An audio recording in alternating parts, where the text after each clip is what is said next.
والله يدعو إلى دار السلام.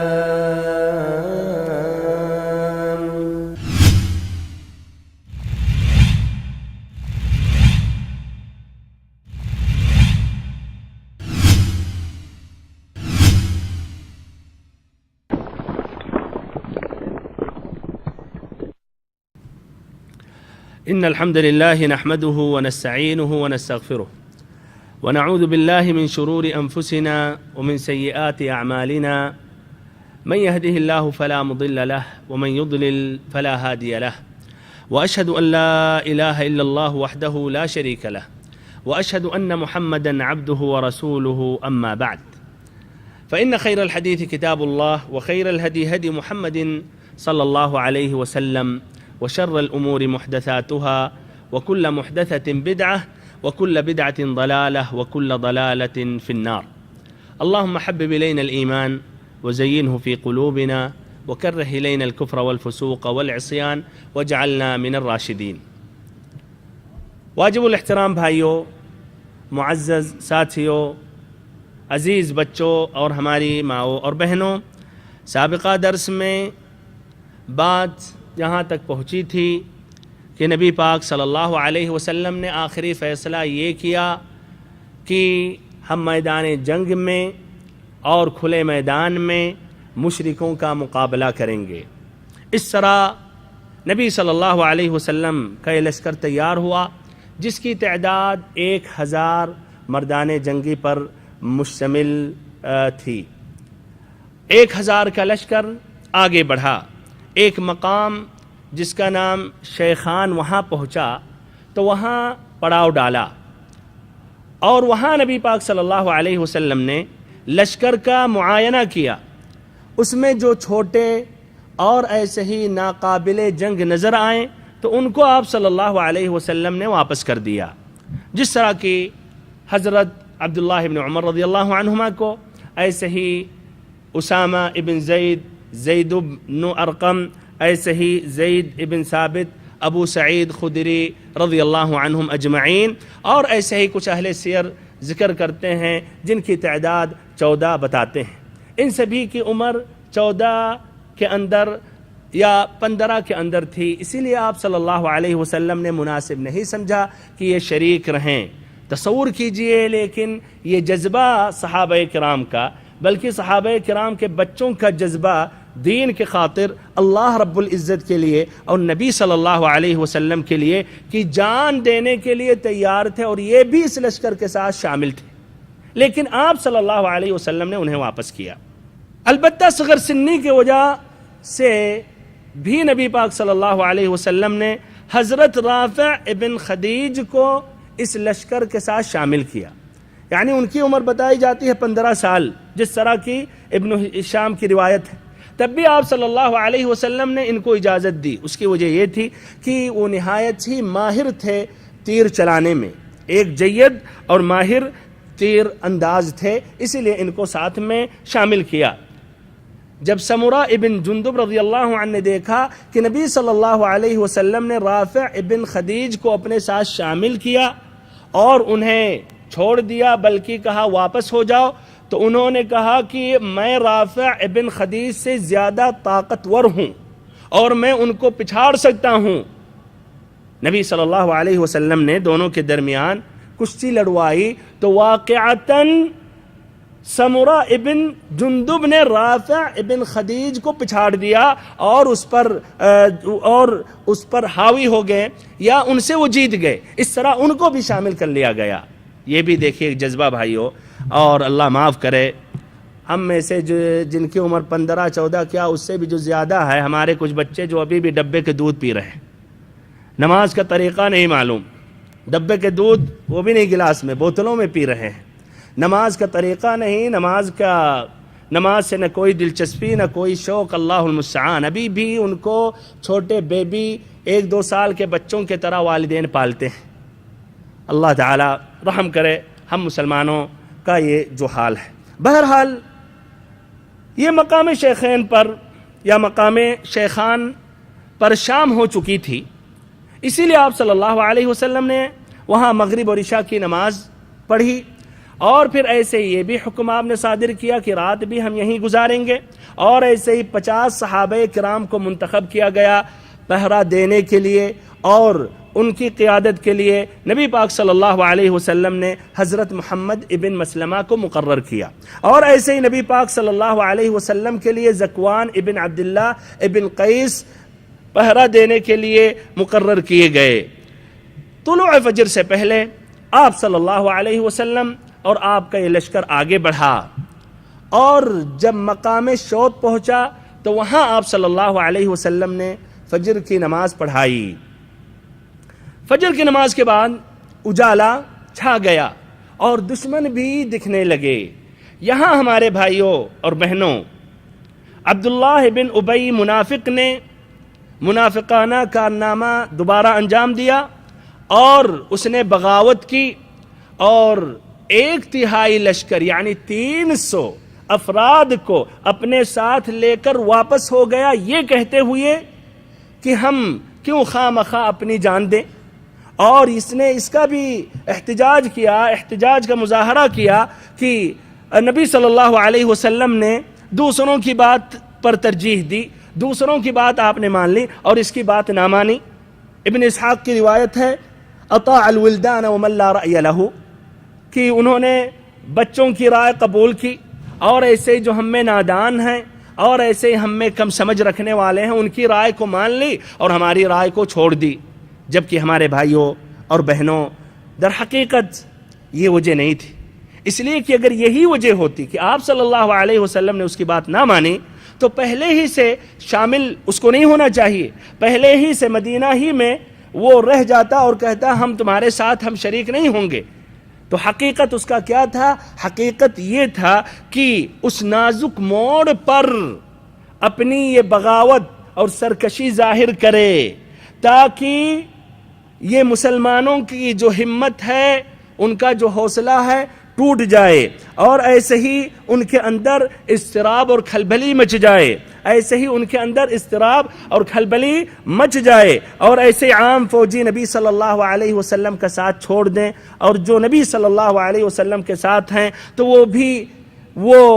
ان کا حوصلہ ٹوٹا رہے، اور ایسے ہی کمتری کا احساس کرتے رہیں، خوف کا احساس کرتے رہیں، اور اس کے بالمقابل جو مشرکین ہیں جو دور سے دیکھ رہے ہیں ان کی ہمت اور حوصلہ اور بلند ہو جائے، پھر اس کے بعد اس منافق کے سامنے وہ میدان صاف ہو جائے اس کی سربراہی اور ایسے ہی اس کی سرداری کے لیے۔ اور اپنے مقصد میں یہ منافق کافی حد تک کامیاب ہونے والا تھا۔ اوس اور خزرج کی ایک ایک جماعت، ایک ایک خاندان بھی واپس ہونے والے تھے، جس طرح کی صحیح امام بخاری اور امام مسلم کی روایت ہے کہ قبیلے اوس سے بنو حارثہ اور ایسے ہی قبیلے خزرج سے بنو سلمہ واپس ہونے والے تھے، وہ بھی اس منافق کے ساتھ شامل ہو کر مدینہ واپس ہونے والے تھے، لیکن اللہ تعالیٰ نے ان کو ثابت قدم رکھا اور اللہ تعالیٰ نے ان کے قدم کو جمایا، جس کی وجہ سے انہوں نے رائے بدل لی۔ اللہ رب العزت نے قرآن مجید میں ان کا ذکر کیا، فرمایا رب العزت نے اذ ہم الطائفتان منکم ان تفشلا واللہ ولیہما وعلی اللہ فلیتوکل المؤمنون۔ جب تم میں سے دو جماعتوں نے قصد کیا کہ بزدلی اختیار کر لیں، اللہ تعالیٰ ان کا ولی ہے اور مؤمنوں کو اللہ ہی پر بھروسہ کرنا چاہیے۔ ایسے ہی حضرت جابر ابن عبداللہ ابن حرام رضی اللہ عنہ کے والد عبداللہ ابن حرام نے کوشش کی اور اس منافق کے ساتھ جو لوگ تھے سمجھانا چاہا انہوں نے کہ واپس ہو جائیں، لیکن ان کی نصیحت کا کوئی فائدہ نہیں پہنچا اور وہ اپنے موقف پر اصرار کرتے ہوئے وہاں سے واپس ہو گئے۔ ہمارے بھائیوں اور بہنوں، اس میں بھی حقیقت میں ایک حکمت تھی کہ وہ منافق واپس ہو گئے تاکہ مسلمانوں کی صفیں صاف اور ستھری ہو جائیں،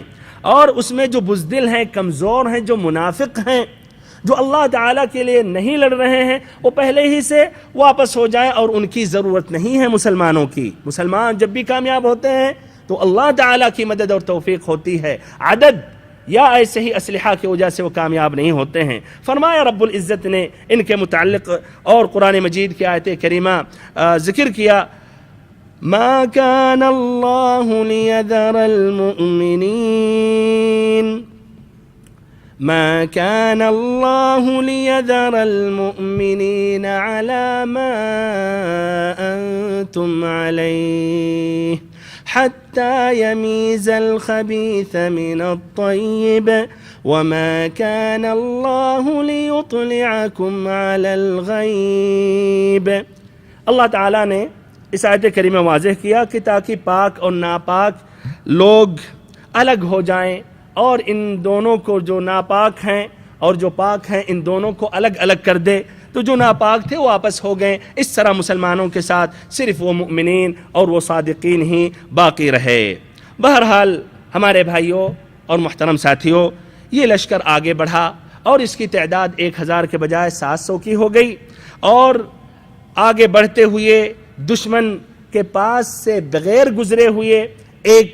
قریبی راستہ اختیار کر کے وہ جبل احد کی گھاٹی میں نبی پاک صلی اللہ علیہ وسلم نازل ہوئے، اور اپنے لشکر کے لیے آپ صلی اللہ علیہ وسلم نے کیمپ لگوایا۔ اس طرح پیچھے جبل احد تھا اور آگے مدینہ اور مسلمانوں کے درمیان یہ مشرکین کا لشکر تھا۔ اس کے بعد آپ صلی اللہ علیہ وسلم نے لشکر کی ترتیب دی اور ایسے ہی اس کی تنظیم قائم کی، اور جنگی نقطۂ نظر سے اسے کئی صفوں میں آپ صلی اللہ علیہ وسلم نے تقسیم کیا۔ ماہر تیر اندازوں کا ایک دستہ بھی منتخب کیا جن کی تعداد 50 تھی، اور نبی پاک صلی اللہ علیہ وسلم نے عبداللہ بن جبیر کو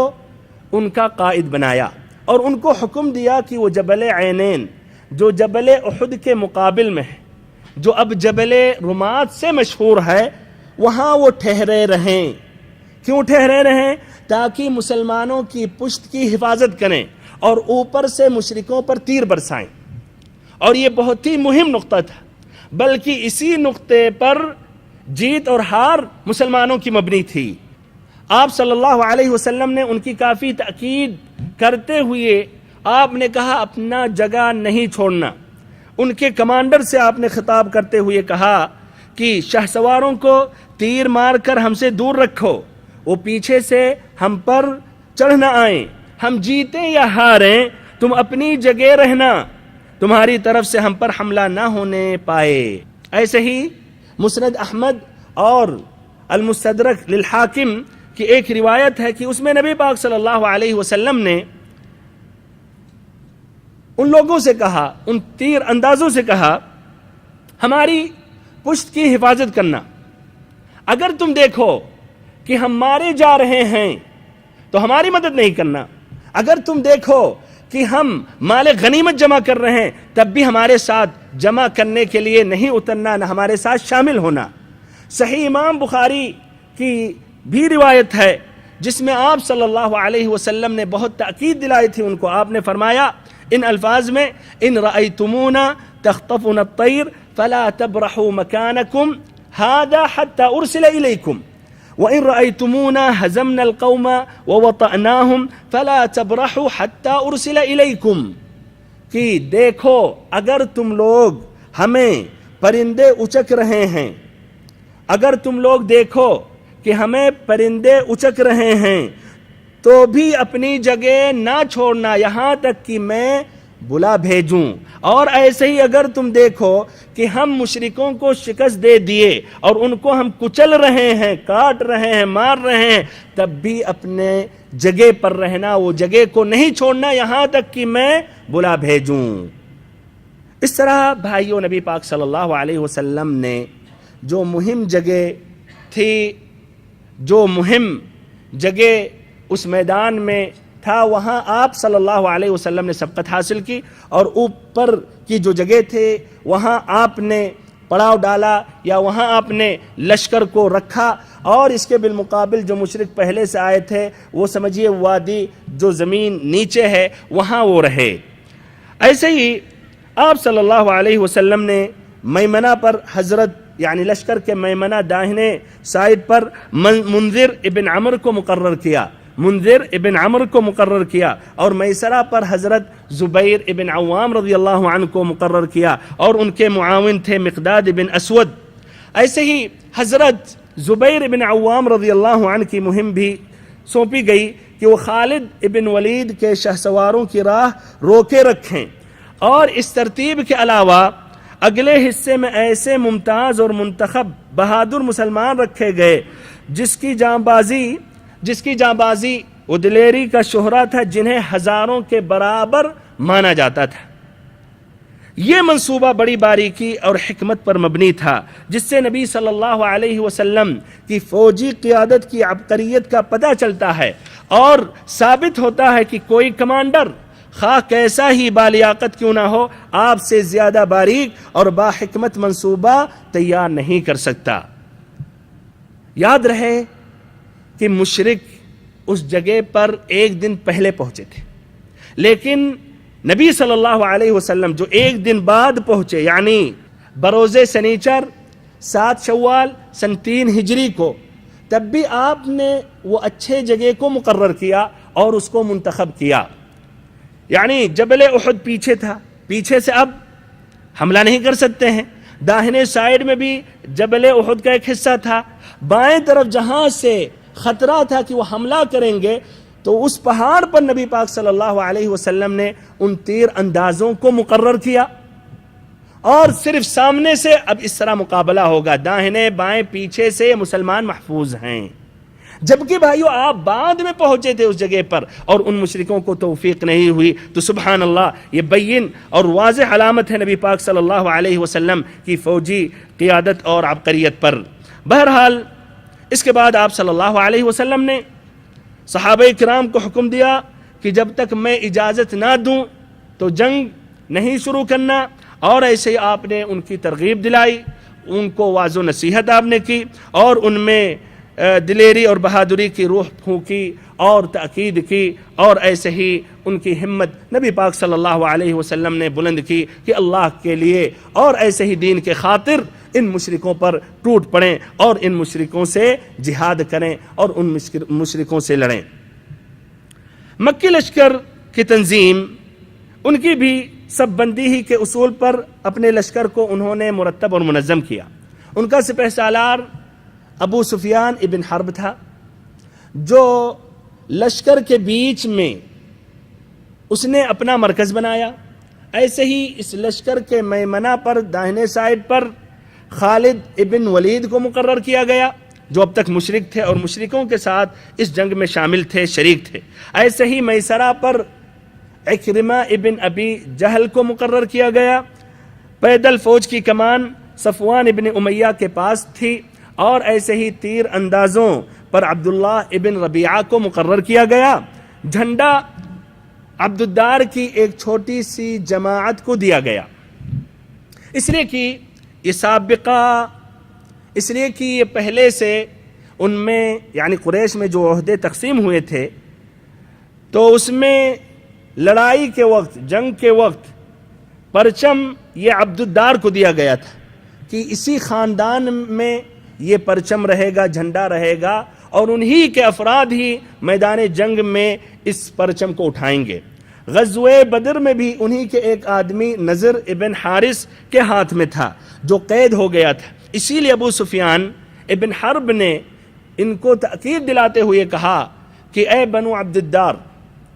یاد رکھو کہ غزوہ بدر میں تمہارے ہاتھ میں پرچم تھا، اور تمہاری وجہ سے جو نتیجہ سامنے آیا اس کو تم اچھی طرح جانتے ہو۔ اسی لیے یہ سمجھو کہ جب جھنڈا گر پڑتا ہے تو فوج کے قدم اکھڑ جاتے ہیں، اسی لیے اب کی بار آپ لوگ یا تو جھنڈا اچھے طریقے سے سنبھالیں، یا تو پھر ہمارے اور جھنڈے کے درمیان سے ہٹ جائیں، ہم اس کا انتظام کر لیں گے۔ اس کے بعد ان کے اندر ایک نخوت آ گئی اور غصہ آ گیا، اور کہنے لگے کہ ہم جھنڈا اپنا تمہیں دیں گے، ہرگز ایسا نہیں ہوگا، کل جب مقابلہ ہوگا تو ہم دکھاتے ہیں کہ ہم کون ہوتے ہیں۔ اور سبحان اللہ، ابو سفیان اپنے مقصد میں کامیاب رہا۔ ان کی پوری جماعت ایک کے بعد دوسرا بالترتیب یہ سب کے سب لقمہ اجل بنتے چلے گئے، ایک کے بعد دوسرا مارتا گیا، جس طرح کی ابھی اس کی میں وضاحت کروں گا، یہاں تک کہ پرچم زمین پر گر گیا اور کوئی اٹھانے والا نہ باقی رہا۔ اب اس طرح آمنا سامنا ہو گیا دونوں فریقوں میں، اور قریب تھا اب جنگ شروع ہو۔ ادھر ابو سفیان نے ایک کوشش کی، ایک چالاکی کی، چاہا کہ مسلمانوں کے درمیان پھوٹ ڈالے اور ایسے ہی ان کے اندر نزاع پیدا کرے۔ تو اس نے اپنا پیغام دیا انصار کو۔ کون سا پیغام، کیسا پیغام تھا؟ پیغام یہ تھا کہ اے انصار کے لوگوں، تم ہمارے اور ہمارے بھتیجے کے درمیان سے ہٹ جاؤ تو ہم تمہارا راستہ یا ہم تمہارا رخ ہم نہیں کریں گے، اس لیے کہ ہمیں آپ سے لڑنے کا کوئی مقصد نہیں ہے۔ مقصد یہ تھا کہ ایسے نازک وقت میں ڈر جائیں اور وہ الگ ہو جائیں۔ اس طرح نبی پاک صلی اللہ علیہ وسلم کے ساتھ چند مہاجرین باقی رہیں گے اور اس طرح وہ نپٹ جائیں گے اور نبی صلی اللہ علیہ وسلم سے لڑ لیں گے۔ لیکن انصار کے دلوں میں جو ایمان تھا، جو ایک پہاڑ بھی اس ایمان کے سامنے ٹک نہیں سکتا، تو یہ انصار پر ان کی بات کی کیا اثر ہو سکتی ہے۔ بہرحال انہوں نے ان کو برا جواب دیا اور ایسے ہی کڑوی بات انہوں نے سنائی۔ پھر وقت صفر قریب آ گیا اور دونوں فوجیں ایک دوسرے کے قریب آ گئیں۔ اس درمیان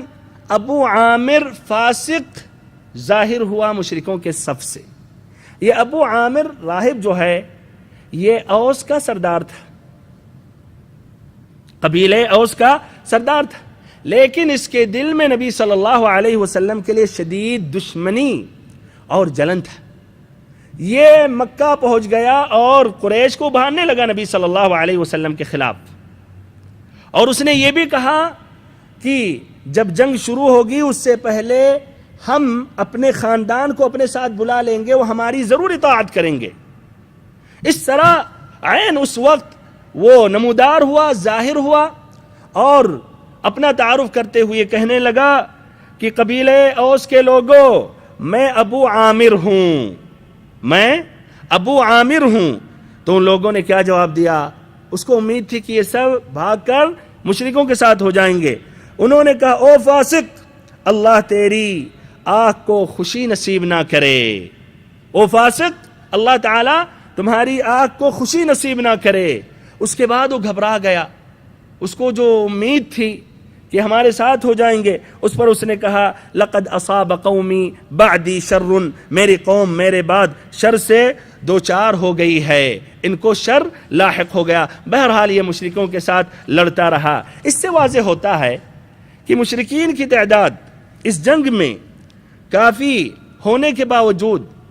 یعنی مسلمانوں سے 4 گنا زیادہ تھے۔ مسلمانوں کی تعداد 700 اور ان کی تعداد 3000، یعنی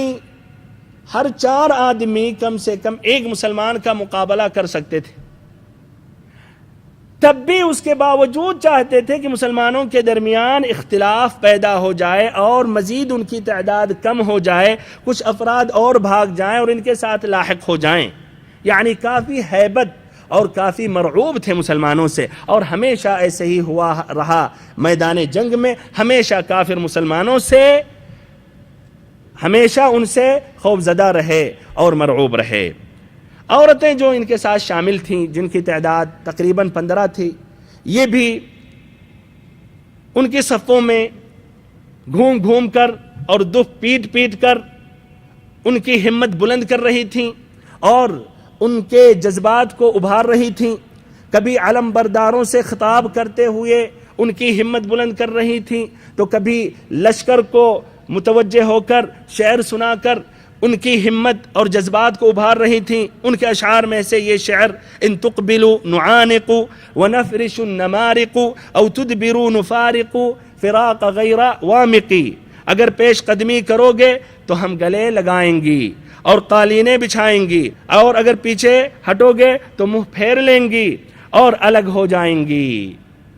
اس طرح عورتوں کو بھی شامل کر کے اپنی ہمت کو بلند کر رہے تھے تاکہ مسلمانوں سے مقابلہ کر کے اور ان کو اس مرتبہ ہم شکست پہنچائیں۔ جنگ کا پہلا ایندھن، ہر جنگ میں مبارزت پہلے ہوتی تھی، عربوں کا یہ تقریباً دستور تھا۔ تو اس جنگ کا ایندھن کون بنا؟ طلحہ ابن ابی طلحہ عبدری، جو عبدالدار، جو قبیلے عبدالدار کا تھا اور اسی کے ہاتھ میں پرچم تھا، اور کافی بہادر اور یہ نہایت ہی طاقتور اور بہادر شاہ سوار مانا گیا، یہاں تک کہ مسلمانوں نے اس کا لقب دیا تھا کبش الکتیبہ، یعنی لشکر کا میڈھا۔ وہ اونٹ پر سوار ہوا اور اس نے مبارزت کی دعوت دی، لیکن اس کی ایک ہیبت تھی اور اس کی ایک شہرت تھی جس کی وجہ سے عام مسلمان مقابلہ کے لیے کترائے، عام مسلمانوں نے ہمت نہیں کی۔ لیکن الزبیر بن العوام رضی اللہ عنہ آگے بڑھے اور سبحان اللہ تلوار لیے ہوئے تھے، اور بغیر ایک لمحہ کی مہلت دیے ہوئے جست چھلانگ لگا کر اس کے اونٹ پر چڑھ گئے، اور پھر انہوں نے اپنی گرفت میں اس کو لے لی، اور نیچے گرے، اس کے ساتھ گرائے اور اپنی تلوار سے اس کو وہیں ذبح کر دیا۔ اس طرح مسلمانوں کے اندر خوشی کی لہر دوڑی۔ نبی پاک صلی اللہ علیہ وسلم بھی فرط مسرت سے نعرے تکبیر کو بلند کیا، مسلمانوں نے بھی نعرے تکبیر کو بلند کیا۔ اس طرح مسلمانوں کے حق میں ایک بہترین آغاز ہوا، اور اس کے بالمقابل مشرکوں کے حق میں بہت ہی برا آغاز ہوا۔ اس کے بعد ہر طرف جنگ کے شعلے بھڑک اٹھے اور پورے میدان میں پرزور مار دھاڑ شروع ہو گئی۔ مشرکین کا پرچم معرکے کا مرکز ثقل تھا، یعنی زیادہ شدید جو لڑائی ہو رہی تھی مشرکوں کے پرچم کے پاس۔ طلحہ ابن ابی طلحہ کے مار جانے کے بعد، طلحہ ابن ابی طلحہ کے مر جانے کے بعد اور قتل ہو جانے کے بعد، اس کے بھائی عثمان ابن ابی طلحہ نے پرچم اٹھایا۔ اس نے جب اٹھایا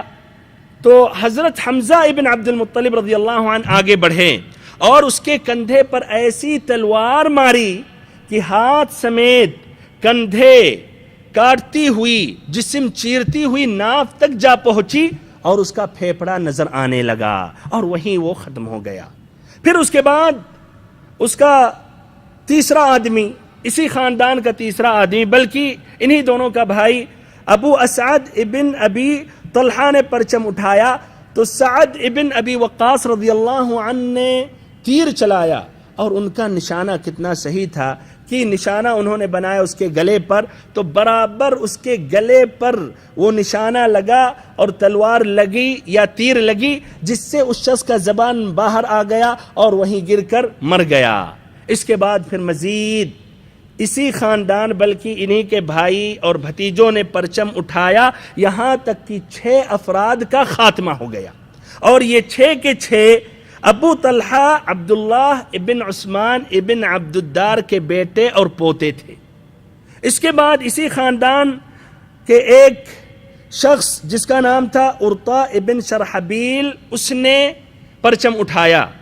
تو علی ابن ابی طالب رضی اللہ عنہ نے اس کو قتل کر دیا۔ پھر ایسے ہی مزید 3 لوگوں نے پرچم اٹھایا، اور ان تینوں کو قزمان نے قتل کیا۔ قزمان یہ مسلمان نہیں تھا، منافق تھا، اور یہ قبائلی حمیت کے بنا پر مسلمانوں کے ساتھ شامل ہو کر لڑ رہا تھا، اور اس نے 6 یا 7 آدمیوں کو مرنے سے پہلے مارا تھا۔ یہاں تک کہ صحابہ کرام نے جب دیکھا اس کی بہادری تو انہوں نے کہا کہ یہ تو جنتی ہے۔ نبی پاک صلی اللہ علیہ وسلم نے جب سنا تو کہا نہیں، وہ جہنمی ہے۔ صحابہ کرام نے تعجب کیا، سبحان اللہ، اگر یہ جہنمی ہے تو ہم میں سے جنتی کون ہوگا؟ صحیح امام بخاری اور مسلم کی روایت ہے کہ سہل بن سعد الساعدی رضی اللہ عنہ سے کہ آپ نے کہا کہ وہ انہو من اہل النار، وہ جہنمی ہے، تو ایک شخص نے کہا کہ نبی پاک صلی اللہ علیہ وسلم سچ کہہ رہے ہیں، میں ضرور اس کے پیچھے رہوں گا، دیکھوں گا۔ تو سبحان اللہ، دیکھا کہ بعد میں کافی یہ زخمی ہو چکا تھا، صبر نہیں کر سکا، تو تلوار کو اپنی دو پتھروں کے درمیان رکھ کر اپنے آپ کو اسی کے اوپر ڈال دیا، زور ڈال کے اس طرح اپنا سینہ اس نے پھاڑ لیا اور وہیں فوت ہو گیا، مر گیا۔ سبحان اللہ۔ اس کے بعد وہ صحابی رسول نے کہا صدق رسول اللہ صلی اللہ علیہ وسلم، نبی پاک صلی اللہ علیہ وسلم نے سچ کہا۔ بہرحال اس طرح بنو عبد الدار کا کوئی فرد باقی نہ رہا اور پرچم زمین پر گرا تھا، تو انہی بنو عبد الدار کا ایک غلام جو حبشی غلام تھا، اس نے پرچم کو اٹھایا اور اس نے بھی کافی بہادری دکھائی، کہ ایسی بہادری اس نے دکھائی کہ اپنے آقاؤں سے وہ سبقت حاصل کر لیا۔ اس کا ایک ہاتھ کٹا تب بھی پرچم کو تھامے رہا، دوسرا ہاتھ کاٹا گیا تب بھی تھامے رہا، بلکہ اس کے بعد گھٹنوں کے بل اپنے گلے اور ایسے ہی سینے یا اپنے سینے اور گردن کی مدد سے کھڑا رکھے رہا اور تب بھی نہیں چھوڑ رہا تھا، یہاں تک کہ مکمل طور پر اس پر وار کیا گیا اور وہ مارا گیا، تب چھوڑا۔ اور اس وقت بھی اس نے کہا اللہم حل اعذرت، کہ اے اللہ اب تو میں نے کوئی عذر باقی نہ چھوڑا۔ اس کے بعد اب کوئی اٹھانے والا نہیں تھا۔ جہاں معرکے کا مرکز ثقل وہ جھنڈا تھا، تو ساتھ ساتھ دوسری طرف میدان کے بقیہ حصوں میں بھی شدید جنگ جاری تھی۔ مسلمانوں کی صفوں پر ایمان کی روح چھائی ہوئی تھی اور سبحان اللہ سیلاب کی طرح آگے بڑھتے ہوئے چڑھتے ہوئے چلے جا رہے تھے۔ کوئی بند ان کا سامنا نہیں کر پا رہا تھا، کوئی بند ان کے سامنے رک نہیں پا رہا تھا، اور ان کا جو شعار تھا وہ امت امت تھا، یعنی اے اللہ ان کو مار دے اور ان کی موت واقع ہو جائے۔ اور مسلمانوں میں کچھ ایسے افراد ہیں جو قابل ذکر ہیں، ویسے تمام مسلمان بہادر تھے، لیکن کچھ نے کافی محنت کی اور انہوں نے کافی مشرکوں کے درمیان چیر پھاڑ کی اور ان کے اندر تک گھستے ہوئے، مارتے ہوئے، کاٹتے ہوئے اندر چلے گئے، چلتے رہے، یہاں تک کہ کوئی چیز یا کوئی آدمی ان کی رکاوٹ یا ان کا سامنا نہیں کر پا رہا تھا۔ جن میں تھے ابو دجانہ رضی اللہ عنہ یا ابو دجانہ رضی اللہ عنہ، یہ سرخ پٹی لگا لیے تھے اور اپنے ساتھ نبی صلی اللہ علیہ وسلم کا تلوار لیے ہوئے تھے، اور یہ نبی پاک صلی اللہ علیہ وسلم نے ان کو دیا تھا۔ صحیح امام مسلم کی روایت ہے کہ آپ نے جنگ کے دوران، کہ آپ نے جنگ سے پہلے ایک تلوار نکالی اور کہا کہ کون اس تلوار کو لے گا اور اس کا حق ادا کرے گا۔ اس کے لیے حضرت عمر رضی اللہ عنہ آگے بڑھے، ایسے ہی زبیر رضی اللہ عنہ آگے بڑھے، علی رضی اللہ عنہ آگے بڑھے، آپ صلی اللہ علیہ وسلم نے کسی کو نہیں دیا۔ پھر ابو دجانہ جب بڑھے ان کو دیا اور کہا کہ اس کا حق ادا کرنا۔ کہا اس کا حق کیا ہے؟ کہا اس کا حق یہ ہے کہ مشرکوں کے منہ پر مارو یہاں تک کہ یہ ٹیڑھی ہو جائے۔ تو سبحان اللہ انہوں نے ایسا ہی کیا، یہاں تک کہ زبیر بن العوام رضی اللہ عنہ کہتے ہیں کہ جب نبی صلی اللہ علیہ وسلم نے مجھے تلوار نہیں دی تو ہم نے دل میں سوچا کہ میں ان کے پھوپھی کا لڑکا ہوں، پھوپھی زاد بھائی ہوں، تب بھی ہمیں انہوں نے نہیں دیا اور ابو دجانہ کو دیا۔ تو میں نے کہا دیکھتا ہوں ابو دجانہ کیا کرتے ہیں، تو کہہ رہے ہیں سبحان اللہ چیرتے ہوئے کاٹتے ہوئے مشرکوں کے درمیان بڑھتے ہوئے چلے جا رہے تھے اور کافی ان کو نقصان پہنچا رہے تھے، ان کی صفیں درہم برہم کر رہے تھے، یہاں تک کہ ایک مشرک تھا جو مسلمانوں کا کوئی بھی زخمی ملتا تھا تو اس کو قتل کر دیتا تھا۔ تو زبیر بن العوام رضی اللہ عنہ کہتے ہیں، جس طرح ابن اسحاق کی روایت ہے کہ میں نے کہا کہ کاش ابو دجانہ کا اس مشرک سے مقابلہ ہو جائے، تو سبحان اللہ ایسا ہی ہوا، رفتہ رفتہ آپس میں قریب ہو گئے، پھر دونوں میں ٹکر ہوئی۔ تو شروع میں مشرک نے حملہ کیا، لیکن یہ مار ڈھال پر یہ لگی اور ڈھال نے روک لیا، پھر اس مشرک کی تلوار ڈال میں پھنس کر رہ گئی، پھر ابو دجانہ نے اس پر وار کیا اور تلوار اس پر چلائی اور اس کو وہیں ختم کر دیا۔ ایسے ہی یہ ابو دجانہ مشرکوں کی صفیں چیرتے ہوئے ان عورتوں کی جو کمانڈر تھیں ہند بنت عتبہ وہاں تک بھی پہنچ گئے اور ان پر بھی انہوں نے تلوار کھینچی اور قریب تھا کہ ان کے یا اس کے سر پر لگے، لیکن پھر انہوں نے سوچا کہ نبی پاک صلی اللہ علیہ وسلم کی تلوار سے کیوں میں کسی عورت کی جان لوں، اسی لیے انہوں نے چھوڑ دیا۔ بہرحال ادھر حمزہ ابن عبد المطلب رضی اللہ عنہ بھی شیر کی طرح میدان جنگ میں لڑ رہے تھے، اور انہوں نے حقیقت میں اپنی تلوار کا جوہر دکھایا اور ان کے اندر کافی تباہی مچائی، جس طرح غزوہ بدر میں، یہاں تک کہ ان کے سامنے بڑے بڑے ان کے جانباز اور ایسے ہی بہادر بڑے بڑے ان کے بہادر بھی ان کے سامنے ٹک نہیں پاتے تھے، ان کا بھی حال انہوں نے خراب کر کے رکھا تھا، اور سبحان اللہ اسی درمیان وہ شہید بھی ہوئے۔ لیکن بہادروں کی طرح کسی نے ان کا مقابلہ کر کے قتل نہیں کیا، بلکہ کسی کی ہمت نہیں تھی کہ بہادر بن کے آمنا سامنا ہو کر ان کو قتل کرے، بلکہ ان کو بزدلوں کی طرح چھپ چھپا کر بے خبری کے عالم میں مارا گیا، اور ان کا جو قاتل ہے وہ وحشی ابن حرب۔ اور یہ صحیح امام بخاری میں بھی یہ روایت موجود ہے جس میں حمزہ رضی اللہ عنہ کا قتل کا تذکرہ ہے، اور ایسے ہی ابن اسحاق نے بھی اپنی کتاب السیرہ میں روایت کی ہے۔ کہتے ہیں وحشی ابن حرب، یہ بعد میں جا کر مسلمان ہو گئے تھے، وحشی ابن حرب کہتے ہیں کہ میں جبیر ابن مطعم کا غلام تھا۔ جب مکی لشکر نکلنے لگا تو جبیر ابن مطعم نے کہا کہ ہمارے چچا طعیمہ ابن عدی، یہ طعیمہ ابن عدی کو حضرت حمزہ رضی اللہ عنہ نے غزوہ بدر میں مارا تھا۔ تو جبیر بن مطعم نے کہا وحشی سے کہ محمد صلی اللہ علیہ وسلم کے چچا حمزہ کو ہمارے چچا طعیمہ ابن عدی کے بدلے میں مارو گے تو تم آزاد ہو، غلام تھا تو تم آزاد ہو۔ تو وحشی کہتا ہے کہ میں اسی خاطر میں بھی اس لشکر میں شامل ہو گیا اور پھر میدان احد پہنچا۔ ہمارا مقصد صرف واحد تھا کہ حضرت حمزہ رضی اللہ عنہ کو قتل کرنا، اسی لیے میں ان کی تلاش میں لگ گیا اور ان کو ڈھونڈنے لگا اس میدان میں۔ کہتے ہیں وحشی کہ میں نے دیکھا حمزہ جو میدان میں خاکستری اونٹ معلوم ہو رہے تھے، خاکستری اونٹ معلوم ہو رہے تھے، لوگوں کو درہم برہم کرتے ہوئے جا رہے تھے، ان کے سامنے کوئی چیز ٹک نہیں پاتی تھی۔